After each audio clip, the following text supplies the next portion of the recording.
Bonjour à tous, on se retrouve pour la guidance de la semaine du 29 septembre, donc une semaine qui va être marquée par un changement de mois. Mercredi, on passe dans le mois d'octobre. Je vais vous poster la guidance du mois d'octobre lundi. Ce lundi, elle sera postée en fin de matinée en principe sur les réseaux Facebook, Instagram et YouTube. Vous pouvez d'ailleurs retrouver tous les liens à chaque post et j'en profite en début là de vidéo pour dire que les personnes qui me suivent sur les réseaux, qui viennent m'écrire sur mon site internet, je l'ai dit des centaines de fois, ne me contactez pas par mon site, contactez-moi par SMS ou par téléphone. Parce que quand je vous réponds sur le site, certains vous ne recevez pas, ça part dans les spams puisque ça part sous forme de mail. Donc il y a encore une personne aujourd'hui qui m'a contacté de cette manière-là, qui me dit qu'elle me suit sur Facebook et je le mets dans tous les posts, contact par téléphone ou SMS uniquement. Parce que je lui ai répondu, je ne sais même pas si elle a reçu. Je n'ai pas le choix, elle n'avait pas mis son numéro de téléphone. Donc voilà pour la parenthèse. Aujourd'hui, j'ai choisi l'oracle du Phénix pour terminer cette semaine et puis démarrer le mois quelque part dans la même semaine. Donc pour les personnes qui sont intéressées, je mettrai le lien où je vais taguer la personne qui a créé l'oracle, qui est Sylvia Perico.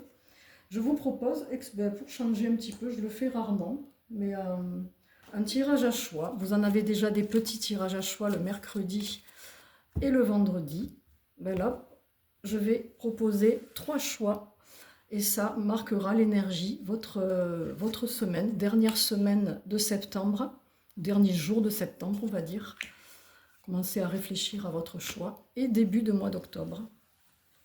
Le 10, j'expliquerai tout ça, la signification, l'énergie du 10 en numérologie, je ferai ça lundi. Donc vous avez 3 choix.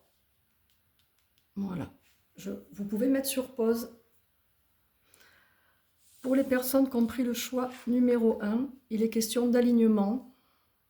Et j'ai envie de vous dire que cette histoire d'alignement, cette recherche d'alignement, d'harmonie, d'équilibre, c'est toute l'année, c'est même toute la vie, j'ai l'impression qu'on y travaille. Certains donc sont alignés dans certains domaines. Certaines personnes vont être alignées très rapidement dans certains domaines, d'autres ça va être plus compliqué. Être aligné, c'est être cohérent, vous voyez, être aligné avec un choix. Je vais vous donner un exemple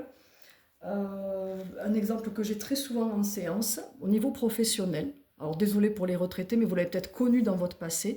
Personnes qui sont dans des postes où elles ne sont plus épanouies, où elles ne sont pas heureuses pour X raisons, parce que soit c'est compliqué avec un collègue, soit c'est compliqué avec la direction, soit vous avez évolué, ça ne vous correspond plus. Donc en fait, on va vous dire que ça n'est plus aligné avec vous. Voyez, là, la personne, là, dans sa posture de yoga, dans sa posture de larme, elle est alignée. Donc elle tient en équilibre. Quand c'est plus aligné, c'est que ça va partir d'un côté, de l'autre. C'est plus stable en fait, ça ne vous correspond plus. Alors qu'au contraire, si vous êtes épanoui, vous êtes heureux ou heureuse, quel que soit le domaine, alors c'est toujours pareil, que ce soit en couple, que ce soit avec une relation amicale, dans n'importe quel domaine, quand quelque chose qui n'est plus aligné avec vous, qui ne vous correspond plus, vous sentez que ça, c'est pas bon, que ça, l'énergie, c'est plus votre énergie. Et bien là, c'est intéressant de faire un choix, de se dire, bon, c'est plus aligné avec moi. Qu'est-ce que je mets en place pour que ça change en fait? Qu'est-ce que je mets en place pour trouver un domaine, une personne ou une profession, un emploi, un poste plus aligné à ce que je suis, à ce que je suis devenue, à mon évolution? Voilà. Donc pour les personnes qui ont choisi cette carte, soit il y a un problème d'alignement dans un domaine, soit au contraire, vous vous êtes rendu compte récemment qu'il y avait un domaine où ça n'allait pas du tout et vous avez mis les choses en place, vous avez agi pour que ça soit un peu plus aligné à vous-même. Donc si c'est le cas, eh bien bravo.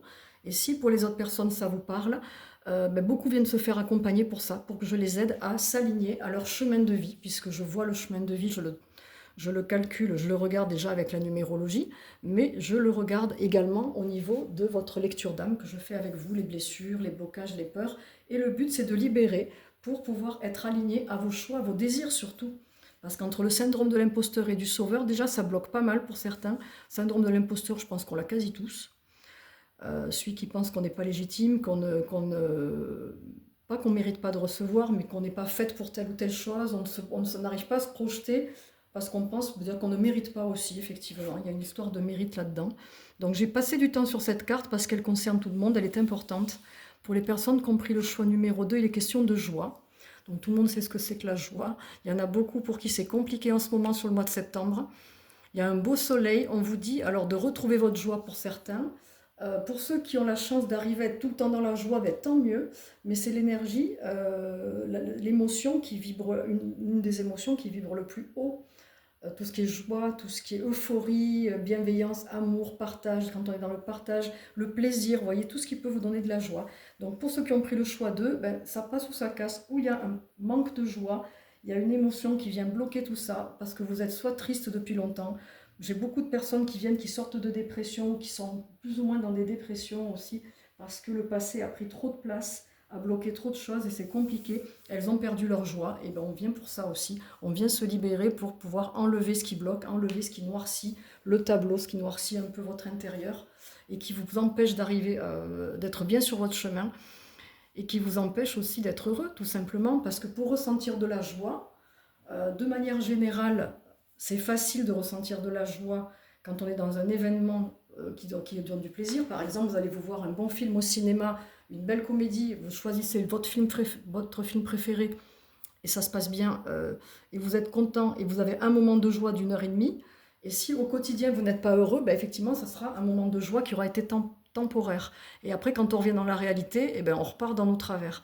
Donc là, la carte, elle dit bien que pour être heureux dans la vie, ben, c'est important effectivement de générer de la joie, mais c'est pas sur commande. Effectivement, pour retrouver sa joie, être joyeux au quotidien, ça demande effectivement de changer des choses, de se libérer, de clôturer. On est en année 9, hein, de toute façon, de faire table rase de choses qui peuvent vous pourrir la vie. Là, je passe du temps sur les cartes, effectivement. En même temps, c'est la guidance de la semaine, hein, puisque j'ai fait différemment. Je vous accorde un peu plus de temps sur chaque carte.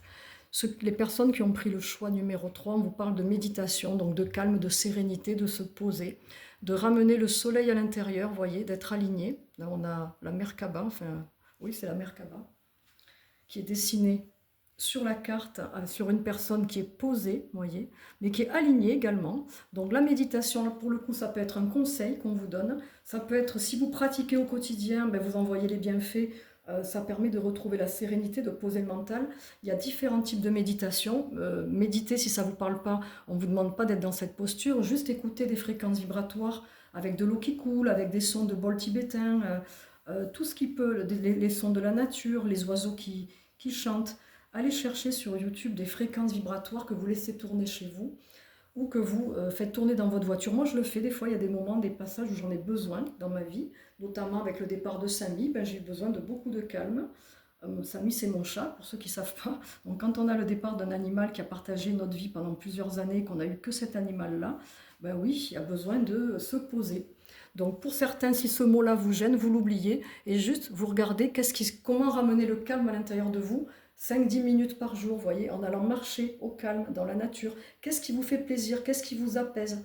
Ça peut être écouter de l'eau qui coule, avoir une petite fontaine chez soi, juste vous allonger sur votre lit et laisser les pensées vous traverser, avec une petite musique à côté que vous choisissez. Mais c'est vrai que les bruits de la nature, ça permet d'ancrer, de reconnecter, de vous aligner. Ça fait le ménage au niveau de la charge émotionnelle et mentale. Ça libère les émotions lourdes, parce que pour moi, il n'y a pas d'émotions négatives. Tout ce qui est tristesse, colère, doute, inquiétude, culpabilité, ce sont des émotions comme les autres. Elles viennent donner une météo, une température.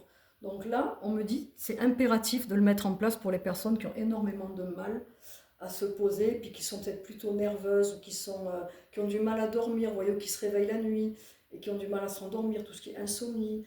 C'est qu'il y a besoin de mettre en place des petits exercices. J'aime pas le mot exercice, on va dire plutôt des habitudes. Tout comme vous avez l'habitude de vous laver les dents, c'est devenu instinctif. Prenez l'habitude de vous poser plusieurs minutes par jour, de respirer. Respiration ventrale, pranayama, ce que vous voulez, cohérence cardiaque.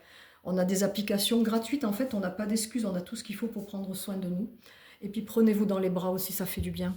Voilà pour cette semaine. J'espère que ce format vous aura plu pour le tirage de la semaine. Je l'ai eu fait mais différemment et voilà, je me laisse guider. Donc on se retrouve lundi pour la guidance du mois d'octobre et puis mercredi, vendredi comme d'habitude les guidances à 3 choix. Je vous souhaite un beau dimanche, une belle fin de mois de septembre. Certains vont dire enfin septembre est passé, mais on a octobre qui arrive, on est avec le changement d'heure, avec peut-être un peu de froid, on ne sait pas, ou un bel été indien qui va continuer. Se dire qu'on va faire de notre mieux et que tout sera pour le mieux en fonction de ce qu'on est venu vivre et expérimenter dans cette incarnation. Voilà, je vous fais des bisous, prenez soin de vous et je vous dis à très vite.